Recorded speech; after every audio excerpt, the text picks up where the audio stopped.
Hey, yo, what up, Bodega Podcast? You already know who it is. It's one half of the sexiest Puerto Rican studs on this planet, Ortiz, baby. And shout out to all the Bodega Podcast listeners. Ow! This is Agatha Carter, and you're watching the Urban Wrestling Network. Yo, this is the Lucha Thug, the one-man Lucha gang, El Rey Gordo himself, the King Fat Boy Papo Esco, and y'all rocking with the Urban Wrestling Network.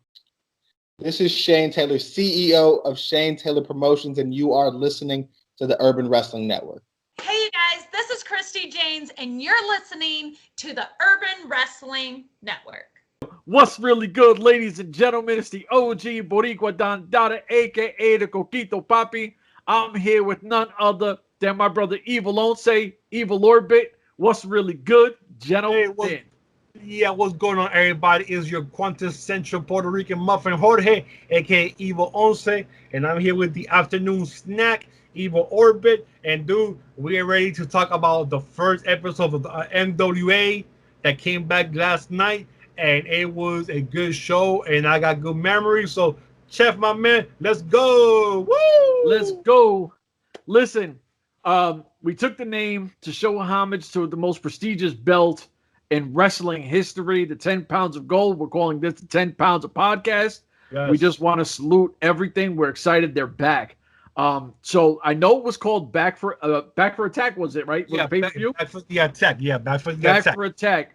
Now I wanted to start off with one of my favorite females in Impact Wrestling, who's now, well, I don't want to say now she's on commentary, but we've seen her on commentary, Taryn Terrell. Yes. And I'm going to tell you, Taryn Terrell did a phenomenal job. It seemed like this is what she does.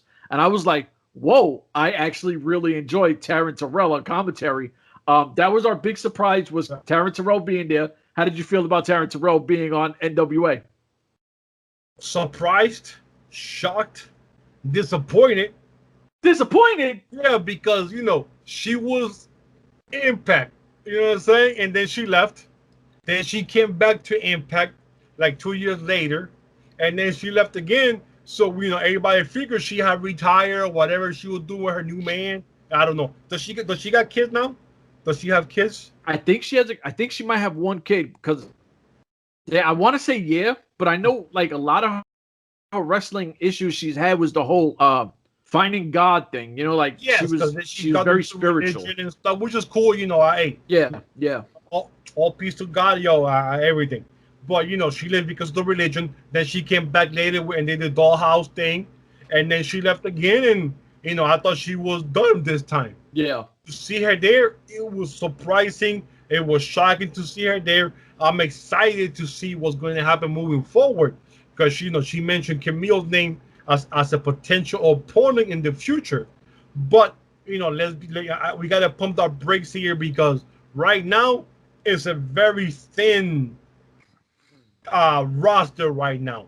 I mean, because like I said, we knew. I mean, we know the backstory. Billy Corgan bought the name. He brought it back. He said it was a 20-year plan that he has in his mind, how he wants to build it. Year one was last year. Everything was being smooth. The pay-per-view, and then COVID hit. And it derailed everything. I mean, we saw Ricky Starks leave, and look how big he is now in AEW. I mean, we saw guys, get out of the contracts. James Storm, a bunch of guys. Kingston was killing it over there in AEW as well. AEW, AEW. I mean, so and now coming back a year later, with whatever is left of the roster. Yeah, it actually feels like it's back to square one again. It does. Like you have to build that roster again, but good thing that hopefully they dip into the championship wrestling from everywhere. Hollywood, Florida, Gulf Coast, Arizona. They have that with with Mr. Marquez, but we also saw that Marquez is no longer there either. Like he posted on Instagram that he wasn't asked to be back. Yeah. But then we heard some rumors in the back. And that we don't talk rumors here, so because it's none of our business what happened. Nope. There's some stuff happening between him and Billy Corgan, blah blah blah, and we'll leave it at that. Yes, So he's sir. not back. So right now, it's a very thin roster. And now they mention, the shows on Tuesday nights. It's going to be an hour show. It's going to be a 2-hour show, and everything now is going to be on Fight TV. So now everything you have to pay for everything, and they have everything from YouTube is now on Fight TV now too, which is kind of cool because you can find everything there. But I still haven't seen anything pop up on the Tuesday stuff yet. No. I mean, it's like exactly what you said. I think Power came in.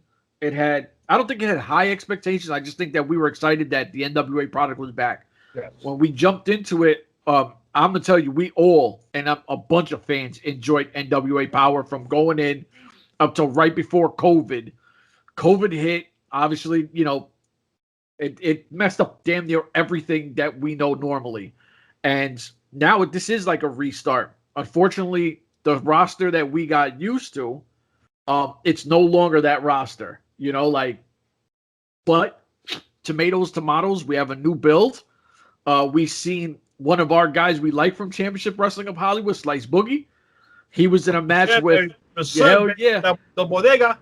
The bodega's in the building. And shout out to Danny Lamlight, shout out to Papo Esco, shout out to my man Slice Boogie, who won that 4-way against Jordan Clearwater, Crimson, and Jason Dax on a good opener. And hopefully they push the man here. They'll push him going forward. So I was surprised because me too. I was surprised too. I thought Crimson, because Crimson was the big name of the group, that he would go over as the first show, the first match, and you started like that. So I was like, damn, Slice ain't gonna win this. And when he won it, I was like, whoa. Yeah. And let me tell you, we know Slice Boogie's work, from Championship Wrestling of Hollywood, from the bodega. We know it. For fans who might not be, give this guy a chance. The guy I was not impressed with was the Clearwater guy. Why you don't like him? I don't know. I love Jordan Clearwater, bro. Get out of here. Oh my God, dude. I love Jordan Clearwater. He has that look when he had the Heritage Championship there, and he held it for a couple of weeks there.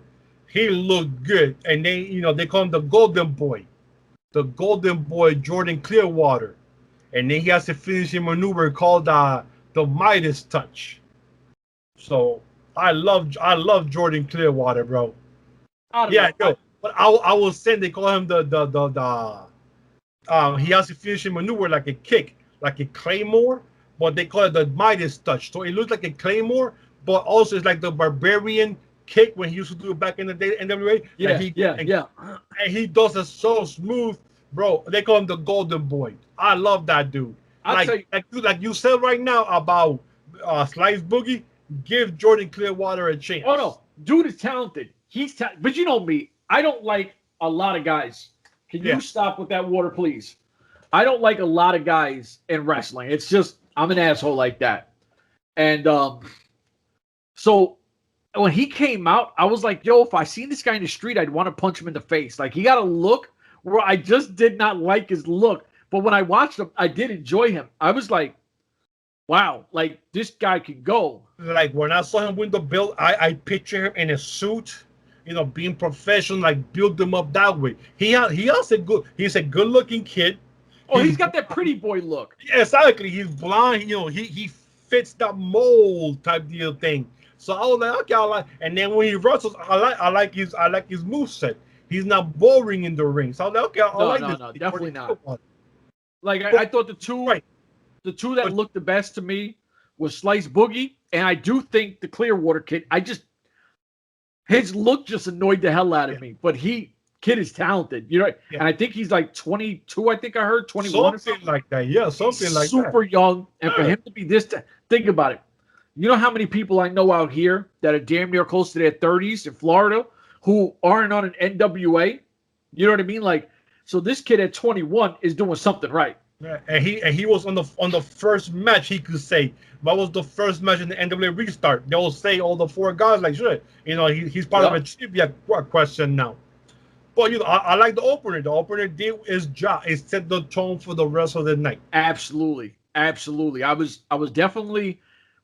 I don't think people understand when they hear the opener, they think it's like the card that doesn't matter, which people don't get. The opener has to like dictate the rest of to the halfway point. The halfway point has to take you back up a notch so you can hit that main event. Like people don't understand the card thing, and this match definitely projected it forward. Second match was the Kratos and Tyrus, your boy Tyrus. My boy Tyrus. Now, dude, I was surprised. It was a good match.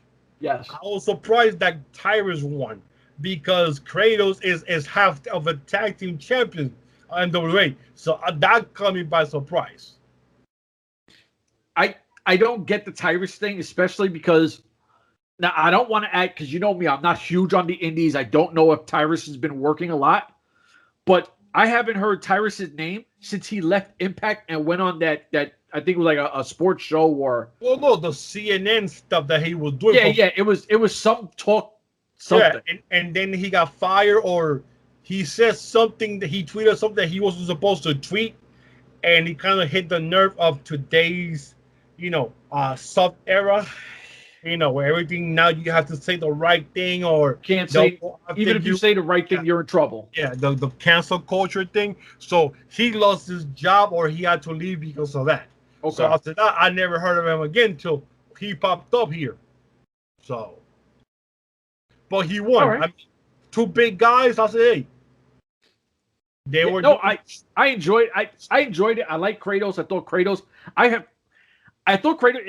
I'm not upset with the match because Kratos lost. Like that's not what it is. I've never been a Tyrus guy. It was a good match, but I felt Kratos should have won, especially because he is the tag team champ and half of the tag team. Well, half of the tag team champ. I figured you being a champion, holding a belt, he would have won. But I say, oh, okay. Yeah. So I'm not mad at it. I thought it was all right. Then we had Pope and Bram. And your boy Bram. Now this one, they changed the whole thing. It was before it used to be 6 minutes and 5 seconds for TBS 6:05 start. So every match had a time limit of 6:05. They decided to change that. They scrapped. Now it's going to be 10 minutes and 5 seconds. Now this match surprised me. I wasn't expecting this to be the match that it turned out to be. And what with Pope and Bram? You thought this would be like not as good? I'm not a fan of either of those guys. Oh my god! I didn't expect much, but it went past my expectations. It went the whole 10:05. Both guys weren't happy because it went to a draw. So but I'm not a fan of both. I'm not a fan of either. So. You know what? I love Pope because when I got to the Impact Zone, I literally would hang out behind him and we would joke. We would talk, crap about Josh Matthews or, we would mess with Pope and I have a really good relationship with Pope, so I always liked him. Bram is the big homie. So those are my guys.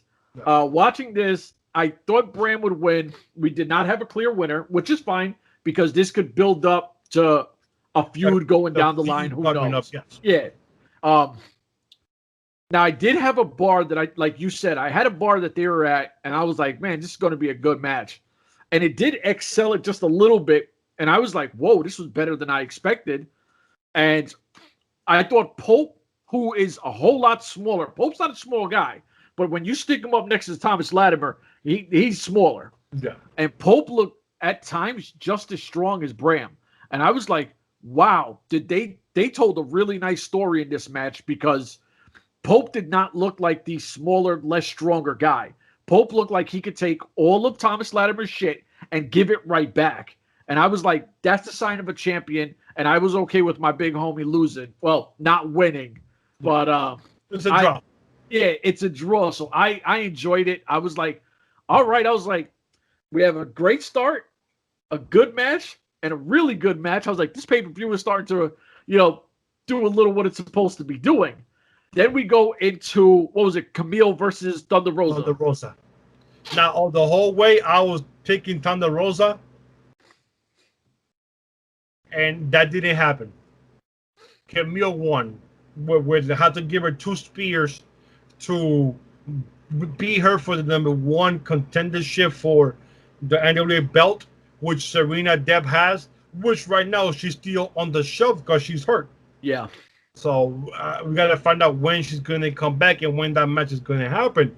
But Thunder Rosa losing this match kind of tells me she's gone from the NWA and might sign full time with AEW once her contract expires. Whenever that. Hold on. I don't want you to go into detail because when we end this one, I'm going to ask you a question about that so we can kind of throw this out there and have just a Thunder Rosa where's she going thing. Yeah. But I think you're right because if it would have been 1 spear, and I know it sounds like I'm just overanalyzing things, I would have been like, okay, Thunder Rosa lost, whatever. But the fact it took her 2 spears, I was like, that's how they're going to send her off looking super strong. Yeah. Give Camille that push. Thunder Rosa, thank you for everything. You know what I mean? Like, and I get that. And I was like, that's super dope.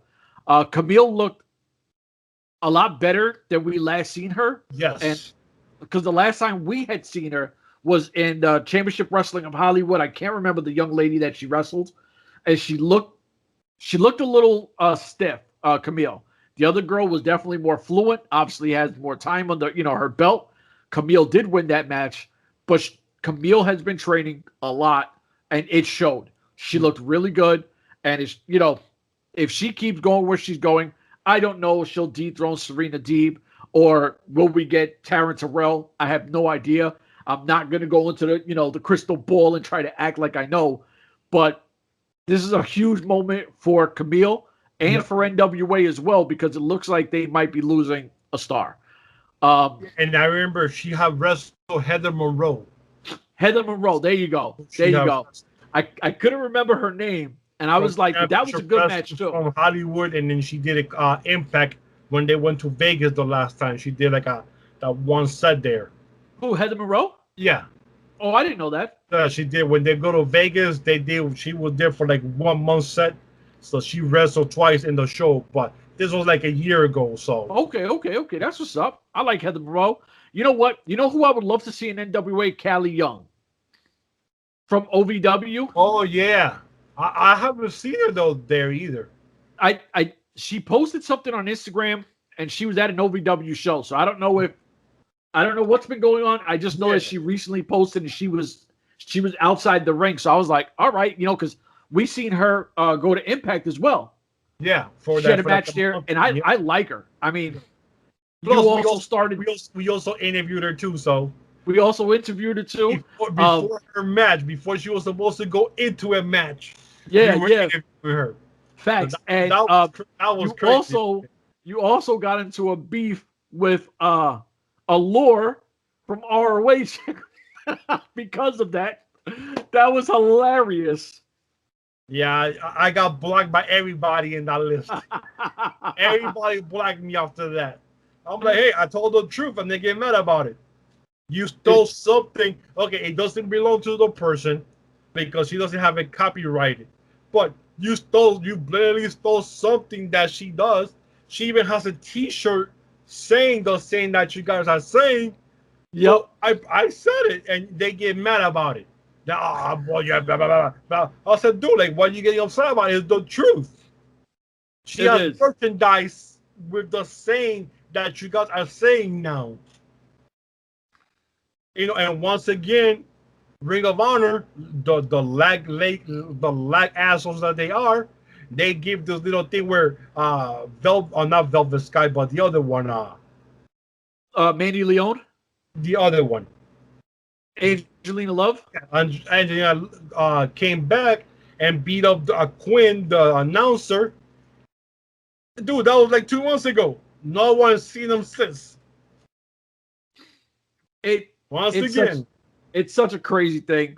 Once again, Ring of Honor comes with some crap and they just whatever. Let's go to a different thing. Let's go somewhere else for the next 2 months. No mention of no women wrestling. Nothing. So then we had, Trevor Murdoch and Chris Masters, right? Or am I missing something? No, that was the match. Yes. All right. I hated that match. Okay. I'm glad you said that because I do not understand what do they see in Trevor Murdoch that he keeps beating everybody. Like, I don't get it. Trevor Murdoch wasn't cool in WWF. He wasn't cool. I don't know where he was after that. I've never been a Trevor Murdoch guy. I don't see it. Chris Masters, listen, Chris Masters, he's another guy that I've never been a fan of.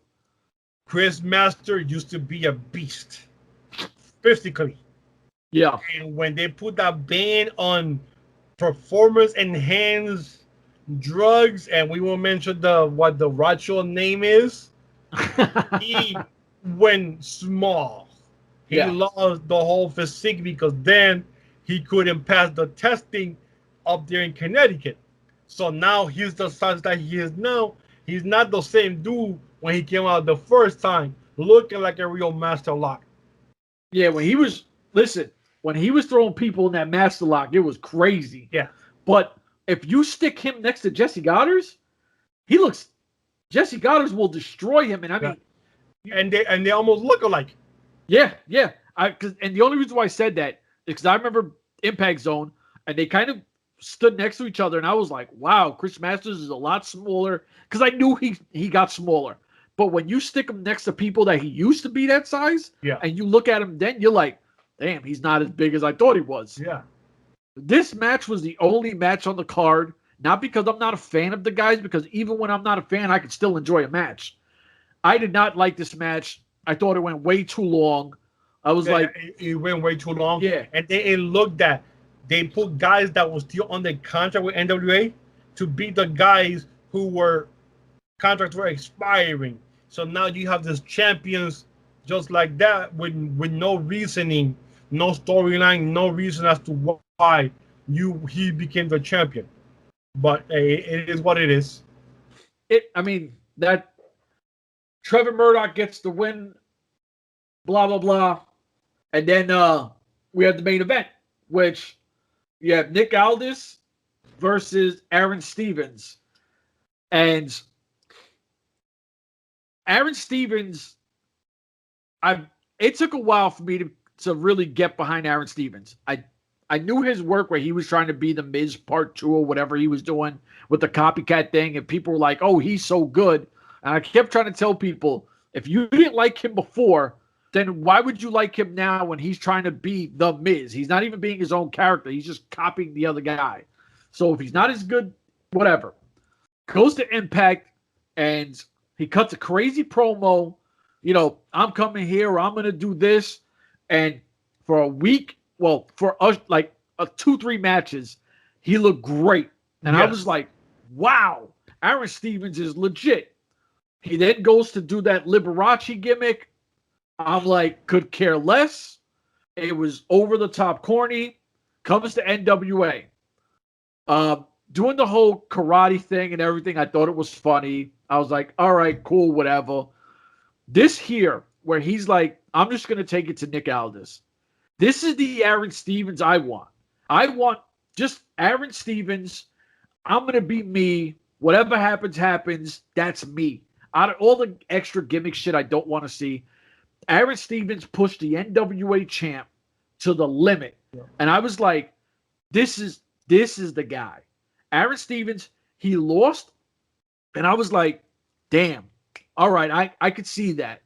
But if he came back a show or next pay-per-view and beat him, I'd have zero problem, because the work he put in and the match rate he gave, I was like, Aaron Stevens looks like the face of a champion. That was my opinion on it. I love this match. And I thought I'd follow Nick Aldis more. And I thought that Aaron Stevens stole the show. Now, this was an emotional show because Josephus, the question mark, rest in peace. So there was like a tribute to him, from the get-go when he first called his first promo. This is me being as serious as possible. Yeah. No gimmicks, blah, blah, blah. I wasn't expecting much of the main event, but he blew my mind in the main event.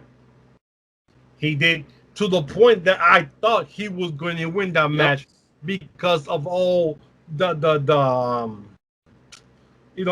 everything they were building up to it. Playing. It was storytelling at its finest. Yes. So I'm thinking like, oh shoot, this guy's actually going to beat Nick Aldis. I mean, for a minute there, with all the moves that he was doing, I thought he was going to beat him, but it didn't happen. Which I was fine with that because now hopefully you build Aaron Stevens now being a serious character from going on forward and get away from all that whole gimmicky shit, And now I want to see what kind of tag team partner he's going to be with Kratos. He was doing that. He was still doing that gimmick back then of the Karate Guy thing, and now with the serious thing, I want to see if they're going to keep them together. Are they going to lose the belts to somebody else? Blah, blah, blah. Time would tell about that. And then the classic thing happened afterwards where the roster came out, and that's when you saw how thin the roster really is. Came out, and I believe that was the question mark's wife, Josefa's wife, holding the Mongolian flag. Give him a nice tribute. Unfortunately, Fight TV cut when Steven was talking, so we couldn't hear anything that he said, at the end, which kind of sucked because I would love to hear what he said regarding Josephus. But, only thing that I was mad about the show is that I wanted 3 hours and they only gave me 2 hours. Yeah. So they kind of teased me a little bit. So, I wanted more.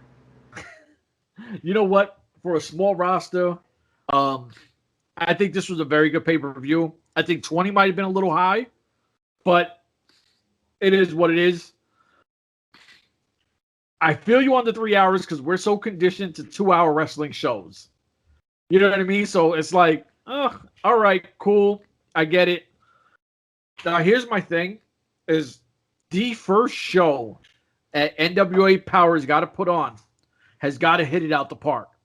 You have a nice buzz. You have a nice wave. You have to start, and you have to do it awesome.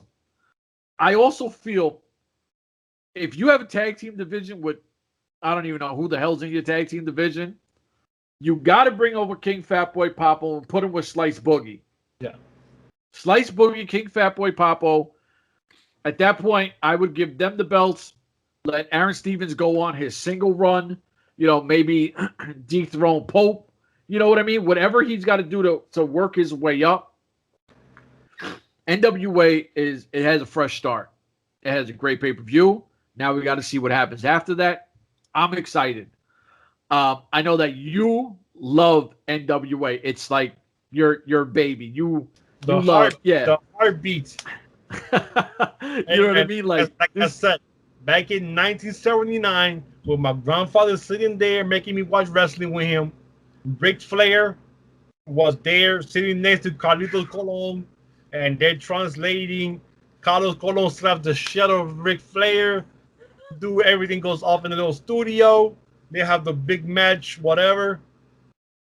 When I came to the States, and we finally got a TV in '83 with cable, first channel I found going around the cable was TBS. And I saw the same blonde hair guy. And I remember this guy from Puerto Rico. Woo. And then it came out to be Ric Flair. And then from there, bro, Ric Flair, Dusty Rhodes, Marion T.A., Tony Blanchard, the Colors. You know what? I've never asked you this, and I don't know why. I don't know why I've never asked you this. Your favorite NWA heavyweight champion, 10 pounds of gold champion is who? Ric Flair. Over Dusty Rhodes? Ric Flair. Oh, my God. I can't believe this guy. I think you might have froze or I might have froze.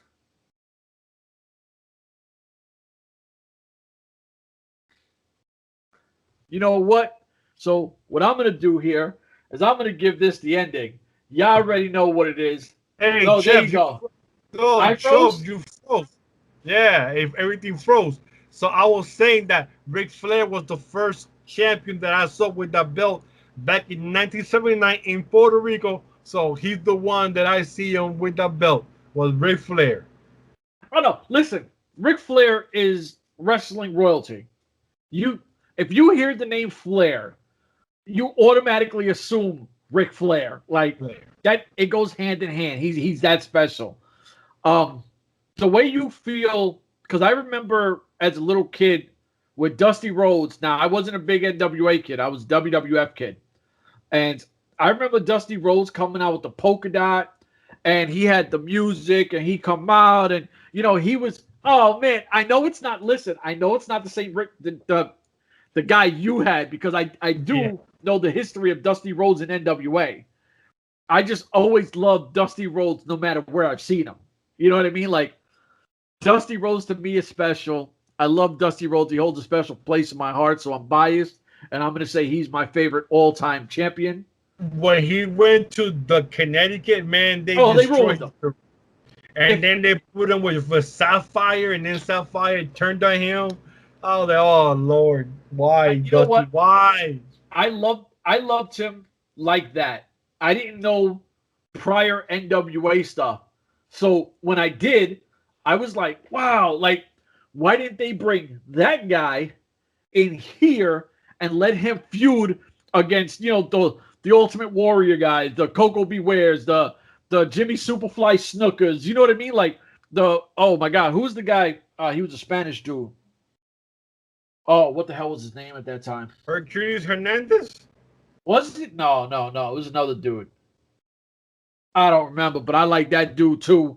But I was like, you have so much talent, and instead of that goofy shit you gave, because I don't like goofy shit, but he was the goofy guy I actually liked.